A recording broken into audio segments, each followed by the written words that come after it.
Sa mahiwagang burnay. Sa mahiwagang burnay.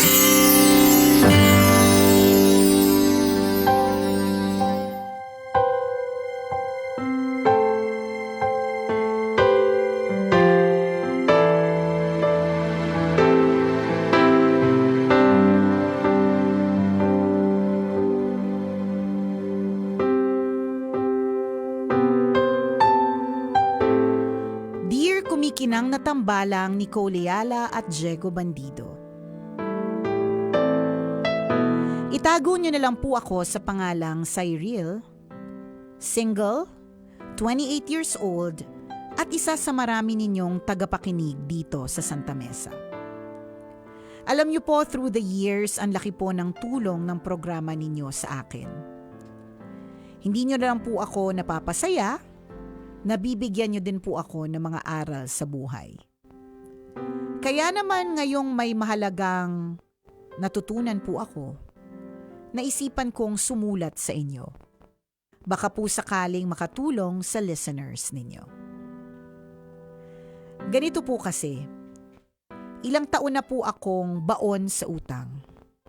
Kabi-kabila po ang naniningil. Credit cards, lending apps, kamag-anak at mga kaibigan. Ang masaklap, wala akong maibayad dahil nawalan ako ng trabaho. Doon talaga nagsimula ang problema ko. Para makabayad kahit paano, tapal system ang ginawa ko. Humihiram ako sa iba para may maibayad ako sa iba.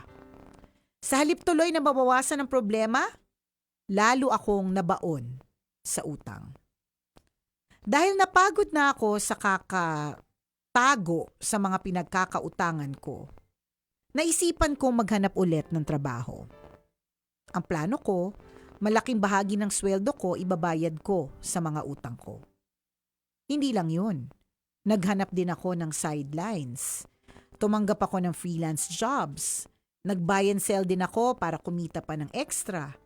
Kasabay nito, gumawa ako ng malinaw na plano kung paano ko mababayaran ang lahat ng utang ko. Nilista ko silang lahat mula sa pinakamalaki hanggang sa pinakamaliit. Tapos, inuna kong bayaran yung pinakamaliliit na balanse para umigsi yung listahan. Sa bawat utang na natatanggal, mas namomotivate akong tuloy-tuloy lang. Umigsi ng umigsi ang listahan ng mga utang ko hanggang isa na lang ang natira. Hinuhulugan ko buwan-buwan at sa December, fully paid na. Sa unang pagkakataon matapos ang mahabang panahon, malinaw ko nang nakikita ang pagtatapos ng laban na ito. Hindi po naging madali ang lahat. Maraming pagkakataong gusto ko nang sumuko dahil sa dami ng bayarin. Ngunit natutunan ko na ang pagkakaroon ng disiplina, maayos na plano, at dagdag na pinagkukuhanan ng kita ay malaking tulong upang makabangon mula sa pagkakalubog sa utang. Ang goal ko sa susunod na taon, makapag-ipon naman. Salamat po sa pagbasa ng sulat ko at sana po ay kinapulutan ng aral ng listeners ninyo. Ang inyong kumikinang na tagapakinig, Cyril. Kaibigan, pinapangako ko sa'yo na ako'y magbabayad agad kapag ako'y nagaluwag-luwag at wag kang mag-alala sa katapusan ng buwan, bibiglain na lang Yo, kita. makinig ka muna kaibigan. Maaari bang sa'yo ay makautang ng isang daan? Ayan.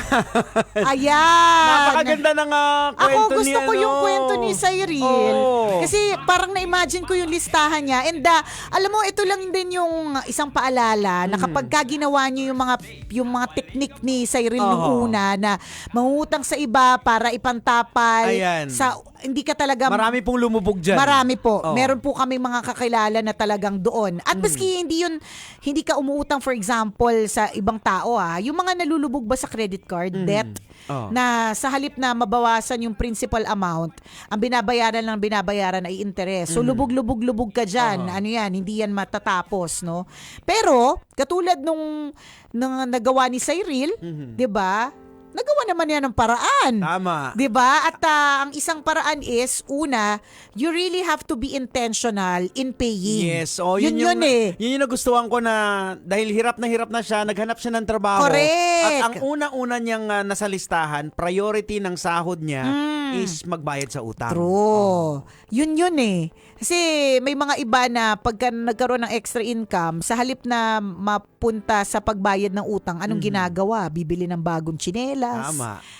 Magtatanong na ng latest gadget, Correct. yung mga ganyan, 'di ba? So very good ka diyan sa part yan, Cyril. And totoo nga naman, yung sinabi mo sa unang part ng Burnay na this is a lesson to be learned from you para sa mga iba na parehas ang pinagdadaanan. At marami tayo na may Correct. ganyan na eksena, yung utang, hindi yan para sa iilan. Mapakarami po na merong utang, 'di ba? Alam nyo, yung utang talaga, marami pa kaming mga utang na talaga pag unti-unti mong nababayaran yung utang mo, nagkakaroon ka ng peace of mind. Correct. Yun eh. Yun yung yung makakatulog kayamanan ka sa mo na. gabi. Correct. Kaya, alam mo, isa yun sa talagang definition ko of success, peace of mind. So, kung halimbawa mabayaran mo yung utang mo, mga utang mo at may peace of mind ka, successful ka. Oo. Nararamdaman ko na ganun eh. Correct. Secondary na lang na sa susunod makakapag-ipon ka na. Yes, 'di ba? oo. Pero yung may peace of mind ka kasi wala na nangungulit sa'yo, Oo. wala kang tinataguan, Oo. 'di ba? Is a gift itself. Ako nakikita ko yung magiging success story nitong ni Cyril Oh. Kasi kung nalabasan niya yung utang, Correct. ibig sabihin, pag wala ka ng utang, mas makakaipon True. ka ng magaling. Baka magaling ka na ang ending dito, siya na ang magpapautang.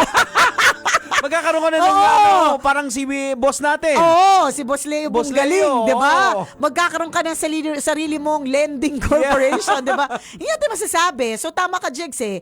Mukhang nung una, hindi naging tama ang pag-handle ng pera. Oho. 'Di ba? But meron naman tayong tinatawag na character development, 'di ba? Na in time, natuto rin in time. Tama. Very good ka sa part na yan, Cyril. Oo. Ang sabi ng mga may utang pa, sana all!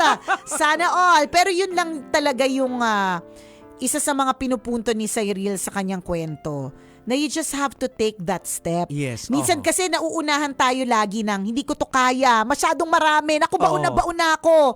Tapos wala kang ginagawa. Oo, yung iba, halimbawa, katrabaho mo, inutangan mo, yung magsasalubong kayo sa hallway, Kaya nga. lumilihis ka ng landas. Totoo. Biglang napapa-CR ka. Correct.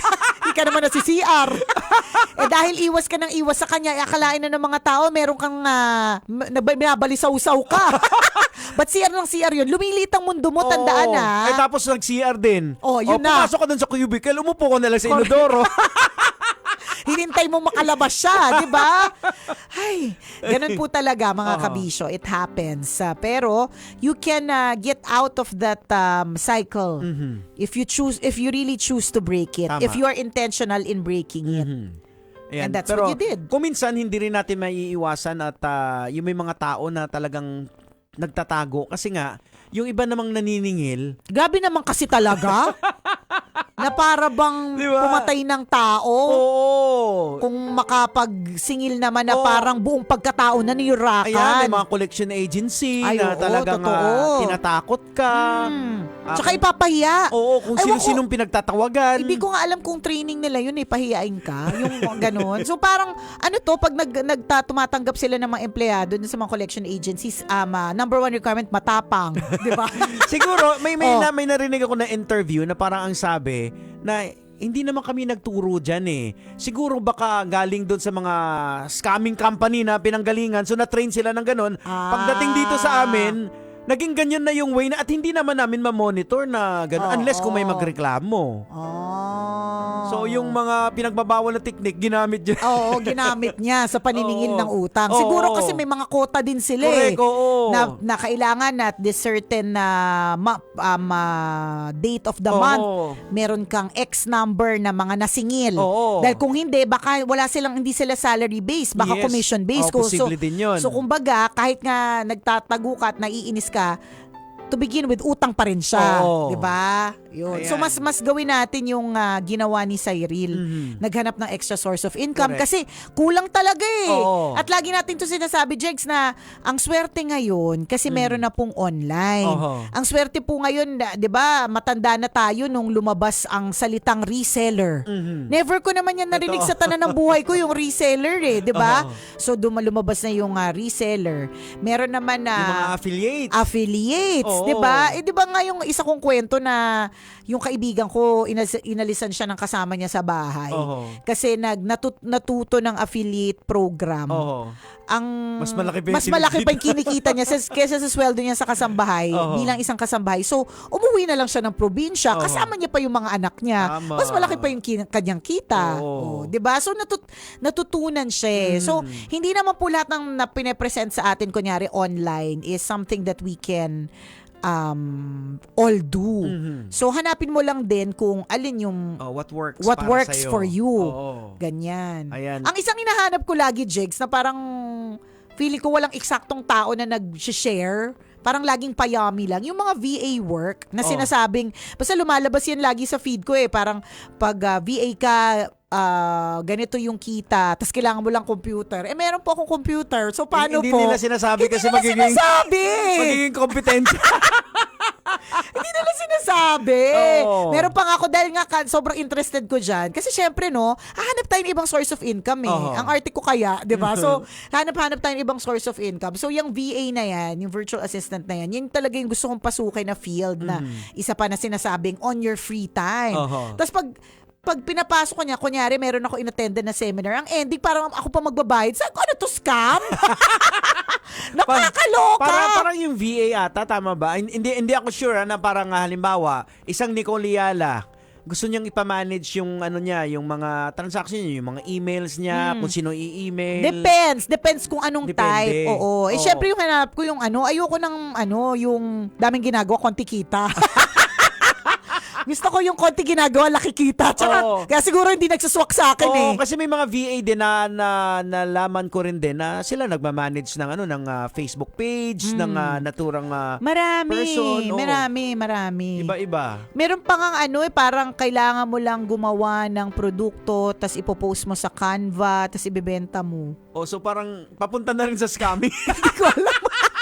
Hindi ko alam, pero pagka tinignan mo rin naman kasi yung feed, parang guminhawa naman yung buhay, di ba? So mag-double check. Yun yung sinasabi Ayan. ko na hindi po lahat na pine-present sa atin sa online is something that papatulan natin. Yes. Pag-aralan din po natin. Oo. Yun naman yung kagandahan din sa world natin. We can verify. Kasi pwedeng gamitin, kunin kitang VA, pero pa-scamming na pala yung Oo. diskarte. Ikaw, sunod ka lang din naman sunod kasi assistant ka eh. Correct, Kung correct. anong iutos, gawin mo Oo, to. yun yung gagawin. Hindi mo alam, pang-scam na pala yung Oo, yung ginagawa mo. So ingat din tayo. Ayaw din naman natin na nang lalamang o nang sa-scam tayo ng Oo. ibang tao para lang sa kita. Correct. Kasi ikaw yung hahanapin dyan. Oo, dahil ikaw yung naka-front eh. Totoo yan. Well, good luck po and God bless sa lahat ng Ayan. mga may utang. Oo. Katulad ni Cyril, naway makaahon na rin po kayo mula December sa inyo. daw, matatapos na si Cyril. At by January, isa na siya sa mga magsusulat sa kanyang New Year's resolution Ayan, na nako. by December 2027, ganito na ang aking ipon. Kasi hindi na Tama. siya nagbabayad ng Correct, utang. oo. And tandaan mo, kapag ka nakalabas na po tayo dyan, wag na po tayong babalik. Actually, pwedeng ituloy ni Cyril, di ba? Kung halimbawa, nagbabayad siya ng utang, kung magkano yung binabayad niya sa utang, next year, wala na siyang utang, ituloy niya pa rin as savings Correct, naman. oo. Yun Oo. yung kanyang ihuhulog. Oo. So, sa halip na uhulog sa pinagkakautangan, Oo. hulog sa Savings na. account. Oo. Di ba? At kung kaya mo ng mas malaki, why not? Kasi Oo. kami hindi namin kaya. So, naalala ko na naman tuloy yung money envelope Oo. na binili ko. Ano na hindi ko na Ilan taon na ba yun? ewan ko. Na hindi ko na ipunan, na nawala na lang siya, na naglakad na lang siya palayo sa akin, yung money envelope, kasi total naman, hindi ko siya nilalamanan. Hindi ako napapakinabangan. Oo, correct. Para saan pa to, hindi naman ako napapakinabangan. Nakakabuka na. Correct. Diba? So kaya nga ang sabi ko sa kanya, Jex, kung kaya mo Oo. na mas malaki, go. Kasi kami, Ayan. hindi namin kinaya. Correct. Tama. Diba? Ayan. Inspiration ka, Cyril. Ayan, salamat, Kinakaya. Cyril. Thank you for Ayan. sharing with us. Oh, shout out sa inyo dyan sa mga taga Santa Mesa. Shout out. And shout out din sa lahat ng mga kabisyo natin, mga tambalanista natin sa Puerto Princesa, Palawan. Mm-hmm. Kita-kits po tayo sa darating na Friday for your Baragatan Festival. Ayan. Nakita ko nga si Mama Morena Pinopromote Oo, ka na Correct. Oo. Di ba? Nandiyan ako sa host ako ng opening. Yan, Ayan. sa June 12. Yan. Oo. Kita-kits. Tapos pagkatapos, sasayaw ako kasamang sex bomb. Chares! sasayaw ako sa gilid. Ayan. Spaghetti pababa sa gilid habang nagpa-perform ang Oo. sex bomb. So kung meron po kayong mga ipapadala kay Nicole, willing Go, po siya. willing po. Kasi Ayan. nakita ko yung ticket ko pabalik, meron po kaming tig 15 kilos ng asawa ko. Yun. So pwede. Padala na. Charot. Kita-kits, mga kabisyo, mga tambalanisa dyan sa Puerto Princesa, Palawan. Ayan. Hello po sa inyong lahat dyan. Ayan. O siya. Alright, Exit na mga tayo. kabisyo, kami po magpapaalam na for the meantime. Ngayon lang. Muli, ako po si Diego Bandido. At ako po si Nicole Liala. Kailangan pa bang i-memorize yan? Basic!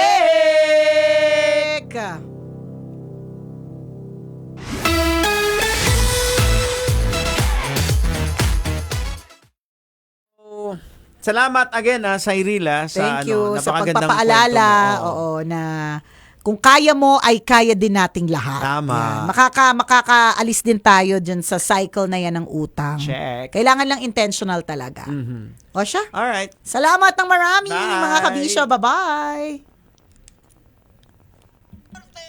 That time check was brought to you by Simedic Press Time to the Rescue. MX3, dito ako, believe. Wala nang pag-ibig, totoo lang ang intensyon. Puro gaya ng champion. Dapat po sa inyo. Neozep Z Plus Forte. Neozep Z Plus Forte with zinc. Pinalakas ang immunity para bilis galing sa sipon symptoms. Alaksan Extra. Ang kilala mong alaksan. Metro's #1 Love Radio Basic!